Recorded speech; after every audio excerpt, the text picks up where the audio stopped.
father in English is represented in so many languages in almost with a little twist, right? So such similarities or such patterns in languages are known as cognates.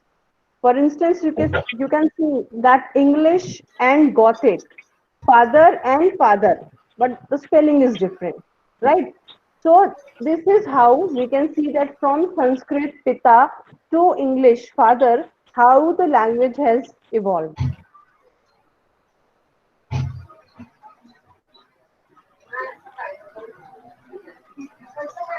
Okay, now where do new words come from? Saida, Yes, ma'am. if you are listening to me, yes, please can you call Nikunj on cell phone, and since he is the host, he can mute mic from his end. Sure, I'll do that. Sure. Just give me a Ask moment. him to mute the mic from his end. Yeah, yeah, that. I think he's Okay, there. thank you. Okay. So now, Ma'am, where you were do new talking words about come from? the word father.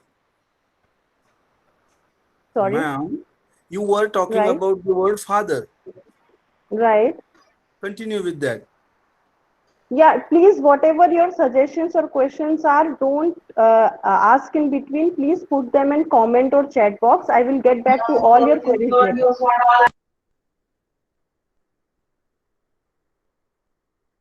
Okay, silence now. So now, yes, someone was requesting me to repeat this slide. Right. So now we can see the word father in English is not a stand-alone word. It has its root, in other words. As you can see, the same word has so many cognates, which are father, petter, and pita. So what I'm trying to say is that all the languages, especially of the same family, they are interrelated in some way, and they have and somewhat mean the same in different languages. What makes a language unique is its diversity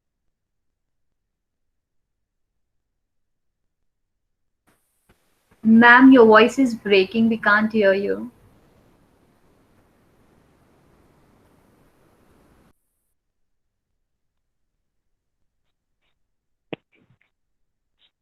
Hello.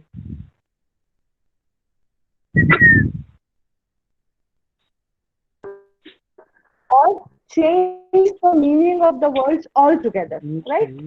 So the first one is lexical borrowing. Or if you understand the little meaning of the word lexical, it means lexical words related to words, and borrowing, we all understand what it means to take something from someone. So if we have a look at the English usage of the French terms like deja vu and resume, so now all these words earlier did not exist in English language. These are French words, right, used in French language. You can see the evolution of this word also, resume. But now when in English we felt that something is missing and this thing has to be named something, and English does not have a proper name for that particular thing or emotion, then we borrowed that word from French language.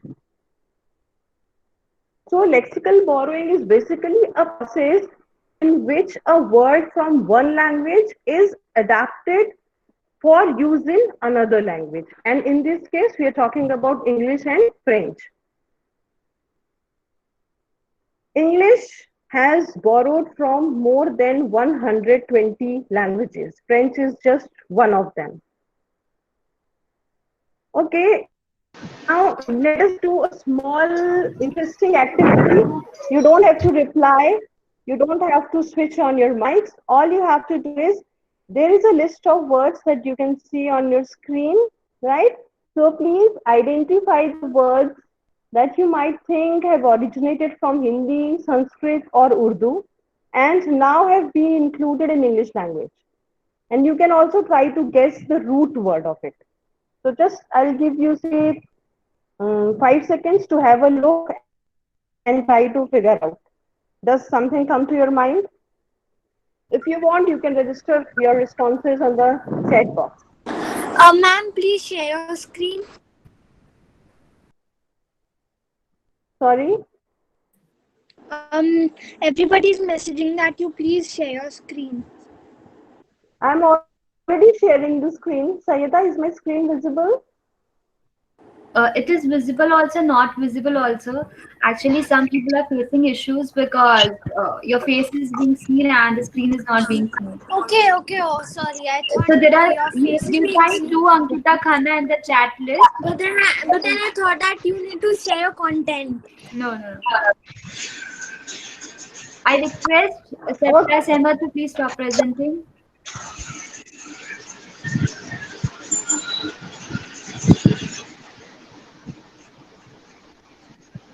Okay, so let us have a look at the responses.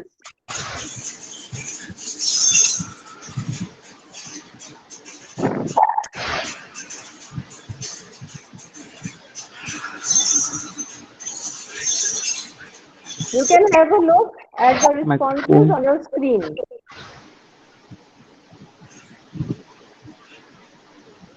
So almost all these words have been taken either from Sanskrit or from Urdu, right, or from Hindi, and all these words are now have been included in English dictionary as proper words. The second technique, the first one that we discussed just now was lexical borrowing. The second technique in which we can create new words is portmanteau words. This is very popular and very interesting. I have this example motel, which means motor plus hotel.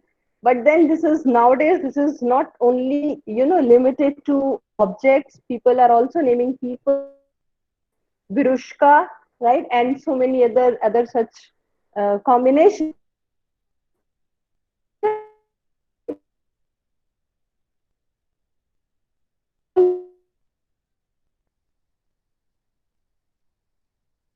Of creating two different words, right? Now the other technique Ma'am, do is you have to share some PowerPoint presentation?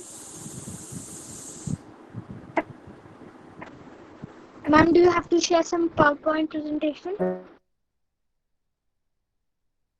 creation.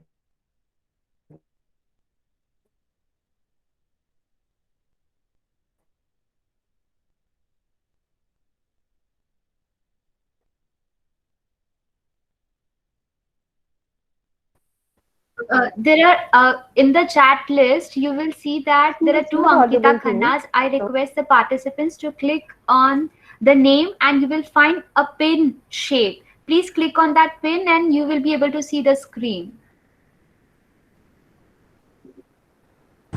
I have, but then still I cannot. I can see her face in that thought. Okay, so try to click on the pin. Yeah, I have. Then it's unpinning. Can you please discuss this on chat and not use mic? If you are facing any problem, please No, but then discuss. you're not replying. You and Sayeda ma'am are not replying on the chat. I cannot reply because I can't see the screen. I'm presenting. I'm out of the meet. I cannot see the screen. Maybe you can log out and try logging again. Okay, so moving on, we have this next technique, that is back formation. Generally, what we do is we take one word and then we form a bigger word out of the smaller word. But in back formation, what we do is that we pick a small word out of distinct bigger word. For instance, generally people would think that edit comes from editor and beg comes from beggar. But it is actually the opposite, that the word editor came in existence first and the word edit has been taken from the word editor and the word beg has been taken from the word beggar.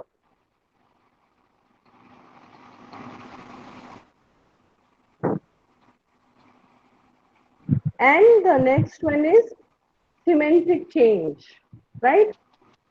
So My dear friends, you might have heard that uh, you might have heard of the fact that mouse was once just an animal, and Twitter was just a sound, and cloud was just a natural object, and they just meant to be happy, right? But now in the coming times, in this present times, there is a lot of change in semantic change, the change in the meaning of these words, right? So gay does not mean happy anymore. Mouse has derived altogether a different meaning. Twitter is now something else. It's a social media platform and so on. So the word awful that you can see here, today we use this word in quite a negative way. It was awful, right? But originally, long time ago, you would be surprised if I told you that it originally meant inspiring wonder, something that was wonderful. So, what happened is over the period of time, the word changes its meaning very gradually, very slowly, not overnight. But yes, there are high chances that the word you are using today may have altogether different meaning, say 200 years from now, right? So, words also change their meanings. Okay, so just to add to what I have been saying, let me share a very interesting story with you. And I have given the title that every word has a story. What comes to your mind when you think of the word villain? Of course, there is a movie called The Villain, but other than that, there are negative emotions. A person who is not good, a person who goes against the law, a person who does something bad. In general, it has a very negative connotation attached, right? And uh, largely approved by people, it means that a bad person who harms other people or breaks the law. And in our mind, we perceive villain to be something like this, right? Or maybe Indian villain, whatever you have in your mind. But villains were not like this always. And the word villain did not have this meaning always. This is how the villains used to live. Long back, there were a lot of villas who were in the middle of nowhere, right, in a secluded place. So people used to hire villains to guard their villas, to protect their villas from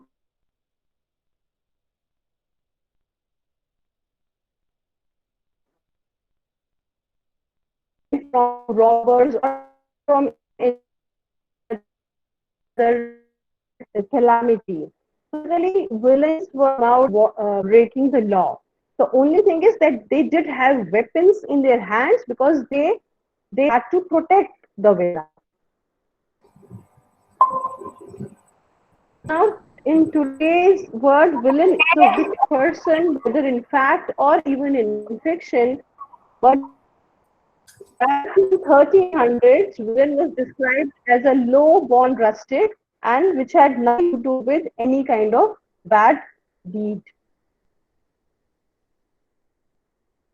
Okay, now let's challenge our minds. Please don't respond to me on the bite, but in the chat boxes, I have written 10, but you can just write some words that you may feel can fit into this category. I understand that back formation could be a little difficult for you because you need more than a session to understand how back formation works. But then at least you can try lexical borrowing, portmanteau words, and semantic change. Can you think of any such words? If you do, please write them in the chat box.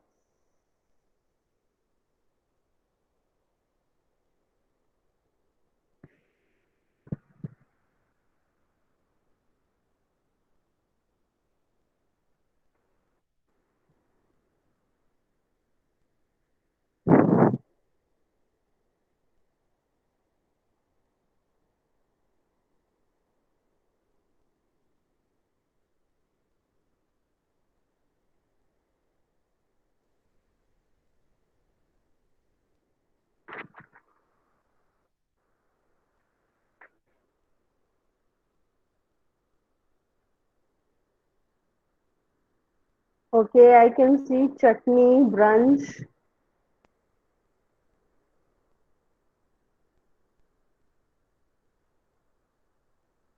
Okay, I can see webinar, of course, Eurasia, philosophy.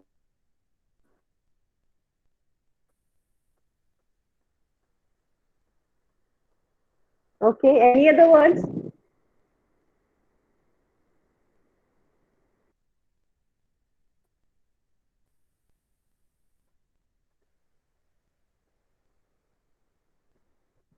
What about semantic change? Has anyone mentioned semantic change?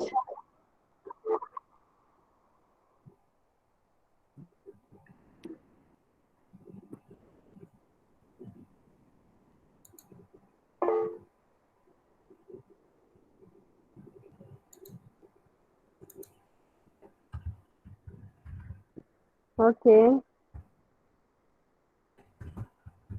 I can't see any more votes coming, so I'll move on with the presentation. Right, so just have a look at this slide.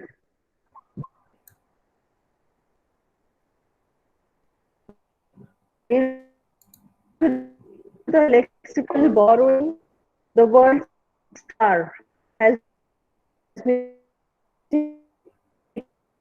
from the German word stern, the word short from word meaning and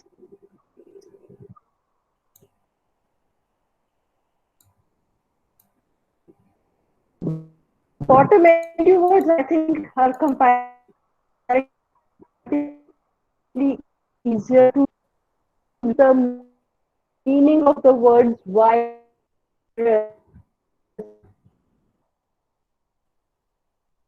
Twitter, cloud, awful, nice, naughty have been changed altogether, right?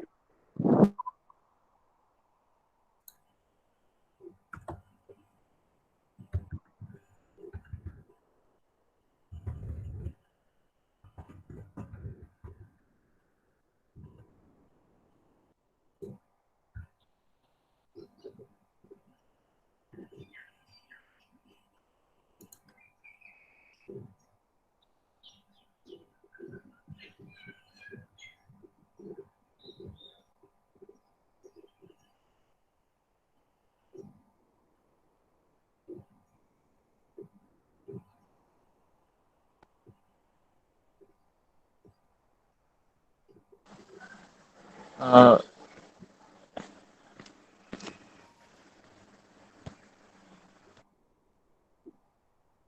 Ankita ma'am, we can't hear you.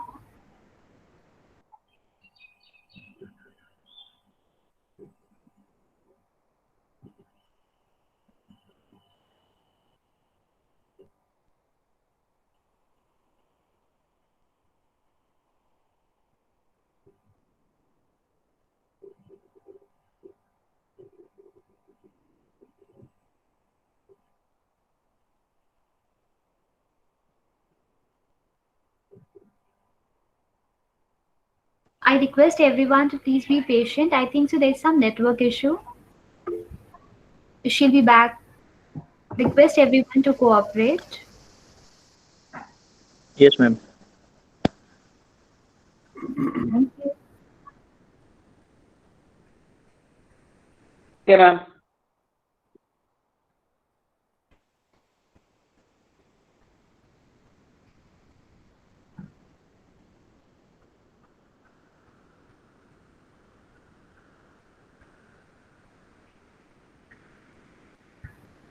Problem with the connection. I'm back. I'm sorry there was some problem with the connection and I'll resume my presentation. Right. Yeah, so we were talking about the words that have gone through a lot of semantic change, and not only the meanings of the words have changed, the connotation of the words have changed, which means the words that were extremely positive earlier have become negative nowadays, and vice versa. Now, coming back to how are words added to the dictionary? It was really important that before we move on to the dictionary, we understand that what are the stages in which the language and the words evolve and change.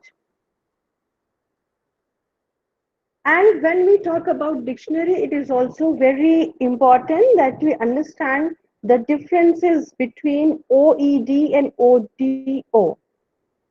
I have taken Oxford Dictionary as the reference point because almost all the dictionaries they follow Oxford Dictionary and it is the best dictionary available till date.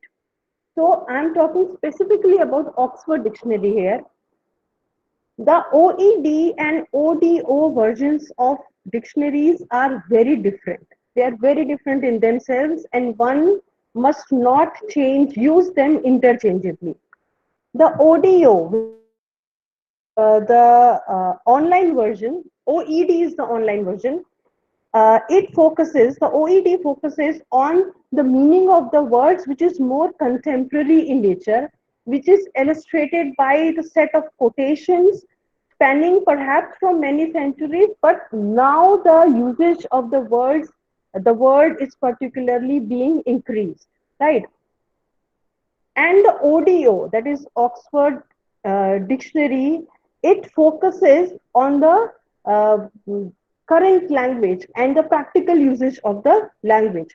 So there are two versions. Basically, if you don't read all these things, there are two versions of the dictionary. One is the online dictionary, and the other one is the print dictionary. So all the words that we assume are being added, they are actually being added to the online dictionary, right? And till the time the word makes a significant place in the online dictionary, it doesn't get a place in the print dictionary. So again, Oxford English Corpus, it has a database of huge words, around 2.3 billion words, right? And there is one more characteristic or feature of the print dictionary, that even if the word becomes obsolete, it does not remove the word from the dictionary. It still retains the word. So this difference is important to understand when we are talking about inclusion of words in the dictionary. Okay, so now what do lexicographers actually look for in a word? We all know that, loosely saying, that words are added in the dictionary on the basis of their popularity, right? We all are aware of that. But then is it that simple? Or what else goes into that? How do they determine the popularity? What exactly happens when the word all of a sudden becomes popular, right? So there are three things that lexicographers particularly look for in a word.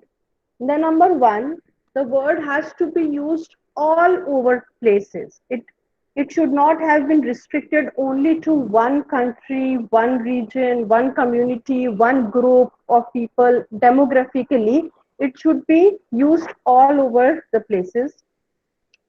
Sustained use. Sometimes the words are, it's just a blip that sometimes a word comes out and all of a sudden people start using it, and then as and when after some time it dies down, it is no more in usage. So for a word to be get added to the dictionary, it has to have a sustained use by people, and obviously meaningful use. There has to be some meaning to what it is conveying. So these are three main things that lexicographers look for in a word. Now, how do they pick up a word? There are so many words emerging out every day, especially with the invent of social media, and everyone has developed a sort of their own lingo. What if today I want to start a word and I just start using it on Twitter or Facebook? So will that word be added in the dictionary? Right. So how does this happen? So what do lexicographers do? They, first of all, it begins with reading. They read and they read and they read almost everything: articles, blogs, journals, social media posts, tweets, everything that is in print or everything that is online. So basically, almost their first job is to read. And then there are second thing is crowdsourcing appeals. Sometimes dictionaries feels like they crowdsource, people. They send appeals to people for crowdsourcing, and they ask for the applications. They invite people to suggest some new words. They invite people if they have come up with some new word, or if they have encountered some new word. So how can they go about it? Is that word worth considering, right? Now after that, looking for the words that catch their eye, definitely they get, a lot of words from reading and then from social media. Now from that they use their filters. Now these words, they slurp into the watch list database. They have a database where the words are put on watch list. So they just slip the word there, and then they wait for the citation. Now, citation is very important. It's an important part of considering that whether or not to include the word in the dictionary. And what is citation? It's basically the usage of word, how much the word is being used, in what context the word is being used, what is the meaning of the word, what is the literal meaning of the word, what is annotative meaning, what is denotative meaning, right? So all kinds of all these, so the word is on watch list. It is being observed by people. And of course, citation, they are working on the citation. And then when the word passes all these channels, then finally it reaches the stage of becoming the head word. Now, head word means the word that we see in the dictionary, and it again, the for a word to become a head word, it needs to be supplemented by many other things, such as its definition, its examples, its pronunciation, its British pronunciation, American pronunciation, and everything. So it's not a word. It's like a huge, document that actually is prepared before a word actually goes into the dictionary. Now, this was very, theoretical. I will try to explain the same thing, taking the example of the word OMG, right? All of us are aware, familiar with this acronym OMG. So, right. So, we all know that OMG was coined by millennials, right?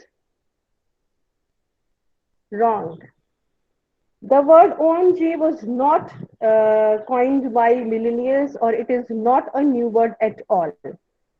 Again, like any other word, it has a beautiful story. The word was first originated in 1917 when a retired British Admiral John Jackey, he wrote a letter to young Winston Churchill. And he wrote the letter in a very sarcastic tone. And when he closed the letter, right, he wrote to quote, I hear that a new order of knighthood is on the tapis, OMG, shall return the admiralty. So this was his ending line of the letter. Now, his aim was initially to make fun of Britain's growing honors list, and he was taking a dig at King George V, who has earlier introduced a list of abbreviated titles. So it was basically a hit, it was basically a sarcasm that he used the word OMG as early as in 1917. And after that, the word died, or maybe we can say it went into coma, and it was not heard, used, or seen by anyone until the latter half of 20th century. Now, again, somehow in the late 20th century, in Los Angeles, in 1982, the word appeared in the Times, right?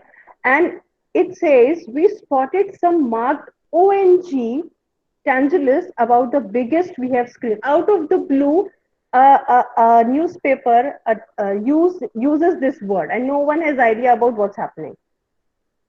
And gradually it became immersed, right? And everything, all of a sudden, it is like a trend that came into life once again. Everyone started using the word.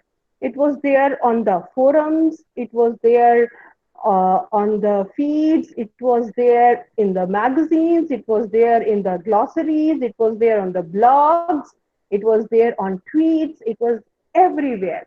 So from the most informal sources to the most formal sources, this word was all of a sudden being used by everyone. Now, all of a sudden, as I said, in early 2000s, it started gaining more popularity. And this is where the OED's editors joined the story. Like this word caught attention of the editors, and they thought that we have to put this word on the watch list. And somehow it managed to enter into the database of OED. Now OED, they used crowdsourcing, right? So they invited members of the public to assist OED editors in finding evidence for a particular word or subject matter. So they started researching on this word, OMG. Where is it coming from? Who used it first? What are the contexts in which OMG is being used? Is it a happy OMG? Is it a sad OMG? It is what it is actually. So they started their research. Then they started searching all the databases possible, all the archives, all the books, online forums, everything.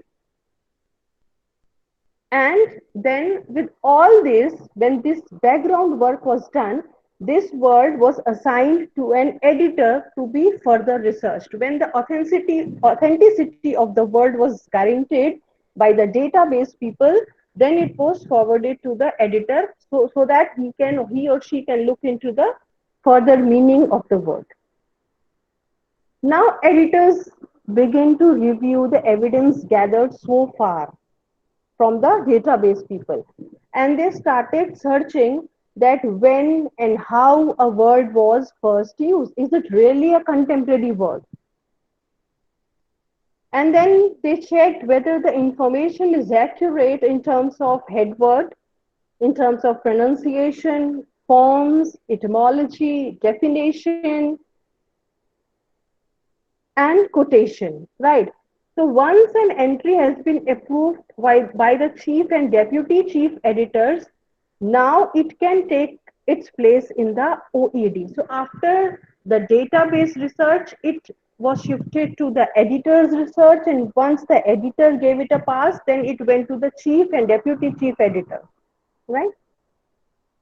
And finally, after the approval of the chief editor, the word was included in the OED dictionary. And you can see the page that I have used here on the slide showing that it has been included in the dictionary. And oh my God, that was a lot of work.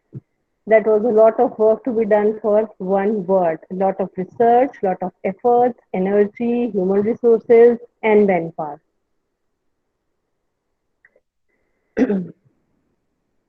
Now, Danica Salazar, okay, she is the editor for OED World English Dictionary. She says that we are compelled to add words in the dictionary in two situations. One is obviously popularity. Other than popularity, number one, when a highly specific vocabulary with no direct equivalence in English.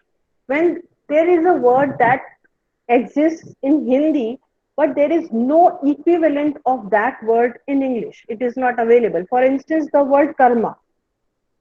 What is the equivalent for the word karma in English? So they were unable to find, right? Karma is not work. Karma is not effort. It is not approach. What is karma? So they had to use the Hindi word karma in English dictionary because they could not find it equivalent. Second is we are talking with special reference to Indian English and Hindi words. Indian speech etiquette features a complex systems of kinship terms and terms of address in which age, gender, status, and family relationships are marked by a highly specific vocabulary. And English doesn't have direct equivalents for that.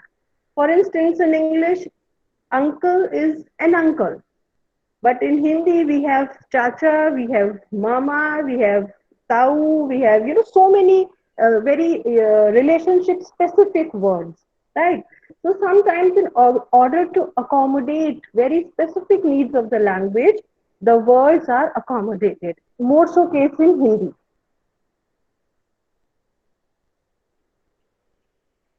All these words may look like a jibber jabber, not making any sense, but all these words are part of English dictionary. One very interesting, area of study is kinds of Englishes. When we talk about English, what English are we talking about? Right? There is a UK English, there is the US English, Australian English, and our very own Indian English. And there are different words for all of them. For instance, biscuit, cookies, Vicky, and biscuit. Right? So now, when we talk about Hindi to English, we are not just talking about one English. Englishes are also of many kinds. And what kind of English are we talking about when we talk about the translation of Indian or Hindi word to English words?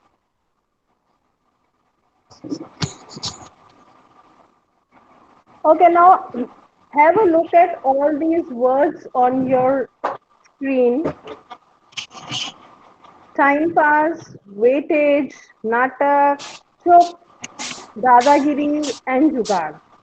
What do you think is common in these words? Someone has again their mic on. I think it's by mistake. I request to please put your mic on mute.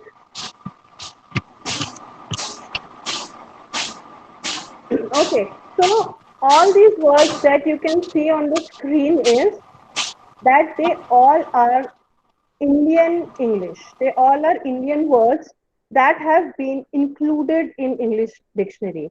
So if you on the word page, if you type the word weightage, many a times you will see a red line under this word because still many dictionaries do not accept weightage as the right word. They still go with the word weight.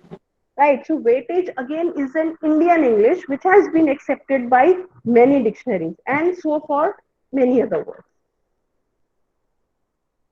Now, what's the latest?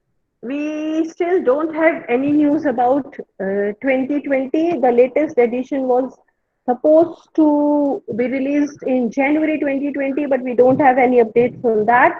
So, this is the latest that I have. It was in October 2019, and around 203 new words were added to the dictionary in October 19, and these four caught my eye, and I really thought that I should mention these four words here. The one is chillax, we all know. Easy breezy, it's related to wearing of clothes. When you want to wear something that is very comfortable, this is easy breezy. Chillax, you can see it's a a combination of chilling out plus relax, chill plus relax. Nomophobia, any idea what is that?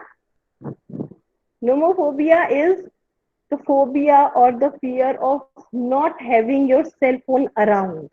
Whether or not you are using it, we all need to have our cell phones around with us, somewhere in the close proximity. So that is nomophobia. And what else is a very cool way of saying whatever, right? So these are the latest words that have been added to the dictionary. And this is my last slide. And before we conclude, very quickly, I would just like to say that what can be the future of English language? Just some predictions. You will be amazed to know that today, in the present scenario, the non-native speakers of English have actually outnumbered the native speakers of English. There is a, I should not use the word divide, but then there is a clear distinction between native speakers of English and non-native speakers of English, right? So, and it is believed that non-native speakers should always look up to native speakers for learning and understanding of English, especially in terms of colloquial language or pronunciation. But the recent data says that today non-native speakers have actually outnumbered them. So now whose English is it anyway? Is it still their English? Because they are not in majority, they are in minority. So this is one aspect which we can think about. And the second aspect that people can also think about, or maybe future of English, is standardization of English. There is a lot of confusion regarding Indian English, Australian English, and so many kinds of Englishes in the world. So can we have one common language for the entire world, be it English or any other language, right? One common language, that we have our own regional languages and vernaculars, and we will be with them, but just one common language for global communication. Can we come up with something like that? And actually, you will be amazed to know that in 1887, like some efforts were being made in this direction. Dr. L. Zamenhof, he tried creating a language with the name of Esperanto. So his basic idea was that Esperanto will be the universal language, and people don't have to fumble for communication and go through all these processes of learning so many languages. So if we can introduce one common language, but then unfortunately I think he did this way before time. It was not the right time.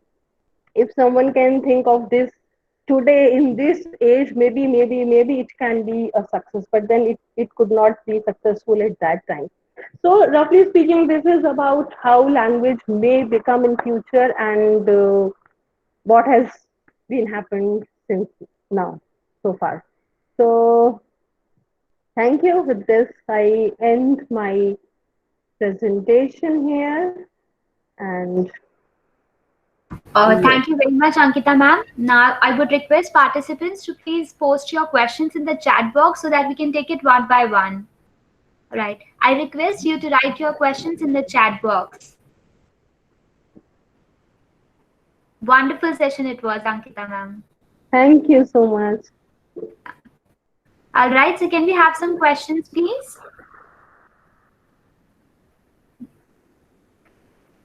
All right. The chat box is flooded with all praises.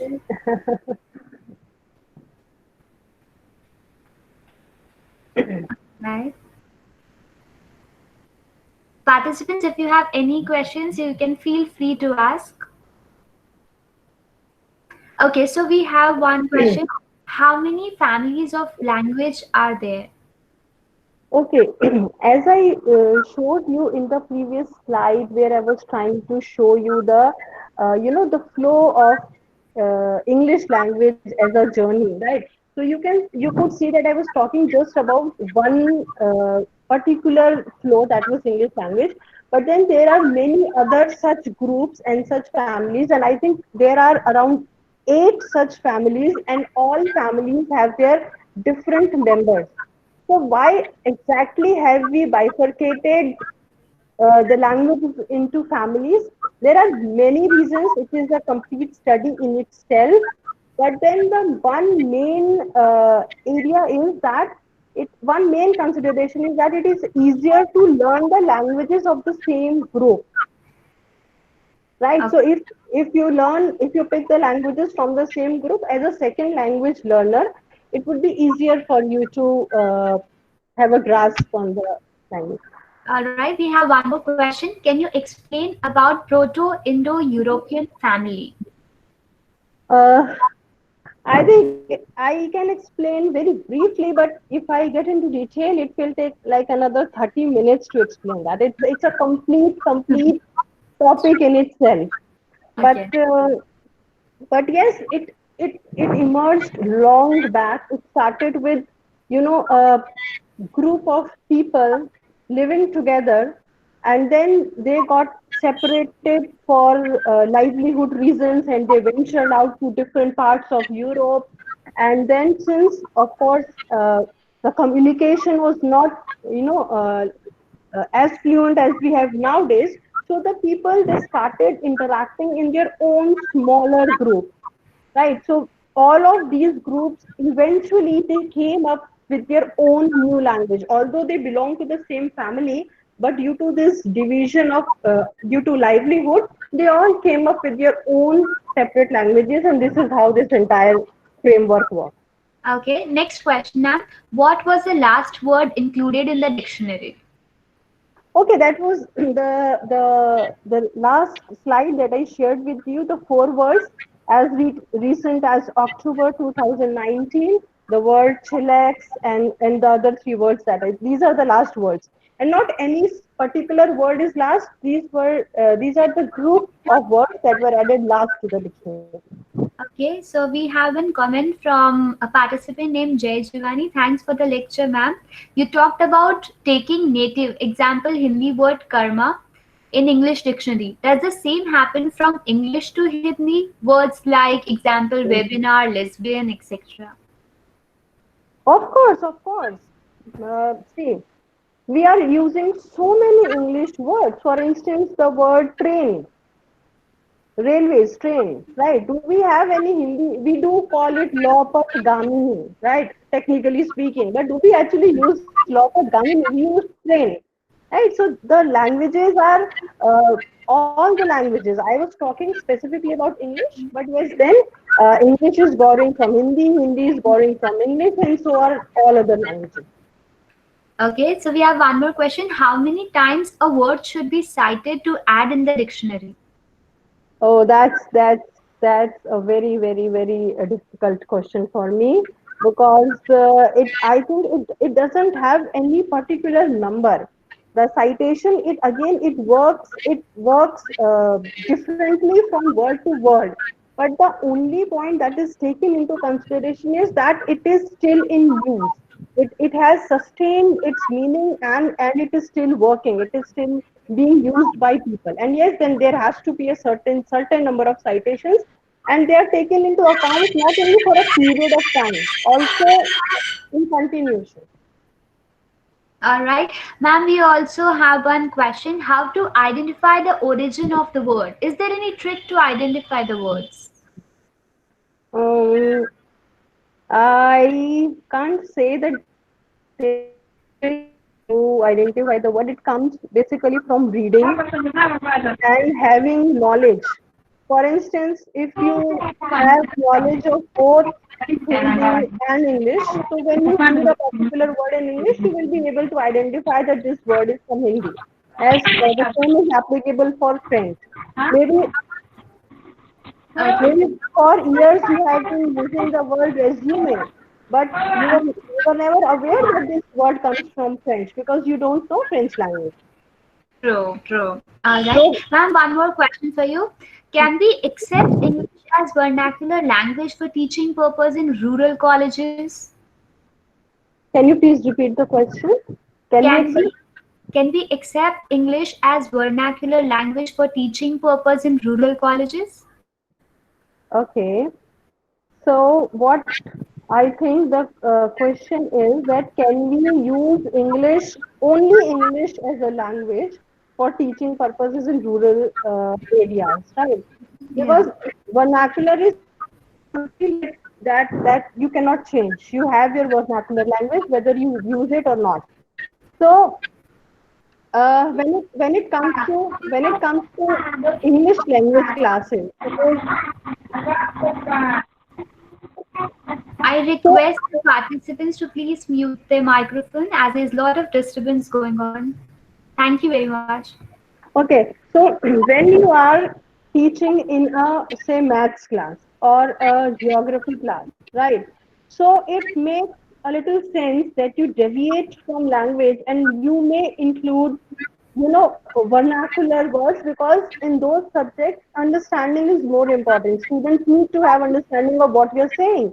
But in English language teaching class, the class which is specifically meant for teaching language, I think vernacular should be avoided. Students should get more exposure of listening to English language. The more they listen to English language, more they will have grasp of the language and they will start speaking.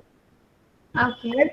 I will just complement this answer with a small example that the person might have a counter question that what do I do because my students don't understand a word, right? So just go back to the days, just remember the days when we were young, we were small, we were 1 year old, and how did we pick up language? How did we learn language? Did our parents, do some kind of translation for us? They just spoke to us and we picked up just by listening. So listening is the best way to learn any language. So I think you should stick to English even in rural areas. All right. Thank you, ma'am. There are many questions here. I would like to ask this. Can words be removed from dictionary? If so, what will be the reason for that? No, I is in my presentation. Generally, words are not, once they find a place in the Oxford Dictionary, especially the print version, even the obsolete words are being preserved and they still find place in the dictionary. So words are not removed from the dictionary. But yes, online version is different. Online version focuses only on the words that are used, being used now, contemporary words. So Okay. there is a difference in approach. It depends on what dictionary. All right. Someone wants to know who is the father of modern dictionary. I'm sorry, I have no idea. I Okay. have no idea. All right. Is there any specific time frame when new words are added to the dictionary? Also, which people are included in the board which decides the words to be added? Okay, interesting question. Uh, it's actually not the time frame. It's actually the rigor and the process. A process may take, in some cases, it may take 6 months. In some cases, it may take a year. So it depends upon the process of, finding out the authenticity and researching about the word. Some words you can get the material very quickly, and for some words, it may take a lot of time. Right. So duration is not the concern here. The process, the rigorousness of the process is main concern. Right. And what was the second question? Uh, just a moment. There are many questions. Just a moment. Yeah. Which people are included in the Yes. board besides the words to be added? Right. So the main person is the lexicographer. It's the person who basically writes and edits the dictionary, right? So there is a team of people, team of lexicographers who work towards this, and they have the people in the team right from the level who start searching for the words, then who create database, then who talk about, find out, the researchers, those who find out the authenticity of the words, and ultimately there are the editors and the chief editors of the dictionary, along with the lexicographers, who finally take the call whether or not to include the word in the dictionary, depending upon a lot of data and lot of material evidences that they have. All right.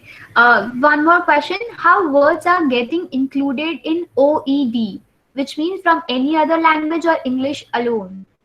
Mm, no, the words have these four processes of changing, the four processes that I discussed with you, like back formation, and all the other three. So it doesn't matter what is how has the word come, whether it's a portmanteau word or whether it is a back formation or whether it's a lexical borrowing. That doesn't matter. Once we get the final shape of the word, all that matters is the research and the finding of the lexicograph. Okay, I think we'll take the last question. And the question is, what are the criteria that lexicographer takes in mind while adding any word to dictionary? Okay. There are three things that a lexicographer keeps in mind before adding the word. The number one is popularity. The word has to be popular. It should not be used just by one community, one country, one set of people, right? It has to be popular, used across. Second is there has to be sustained use. The word it should not be that the word is used for say 1 year and then all of a sudden the thing that happened with OMG, it was used in 1917 and then never it was used again. So there has to be a sustained usage of the word, right? And that is why it takes a lot of time to add word to the dictionary because the people, the researchers, they observe that is the word a blip, it is just something that surfaced and then went off, or it is continuing, right? So it has to be a sustained, and most importantly, it has to have meaning. The pragmatics of word is very important. What meaning is it conveying? Right? What is its lexical meaning, its semantic meaning, its contextual meaning? Right? So these are the three things that needs to be considered. I think there are many questions. We would not like to disappoint our participants, but very, very last question you're taking now. As the pronunciation of a word depends basically on its origin, without having a broad knowledge on different languages, how can one know the pronunciation of a word in a better way? Mm, okay, very interesting question. I must say. Already there has been a lot of debate for pronunciation, right? Accent and pronunciation, these are two things that have been bothering the people and the language lovers and speakers for ages, and has been a lot of debate over these two words, right? One is that how do you pronounce the word, and second is accent. So my answer to this is that accent is something that we carry from our culture. We cannot actually improve or change our accent. Even if I'm very fluent with English, it's really impossible for me. Not impossible, but very difficult for me to change my accent because it comes very naturally to me.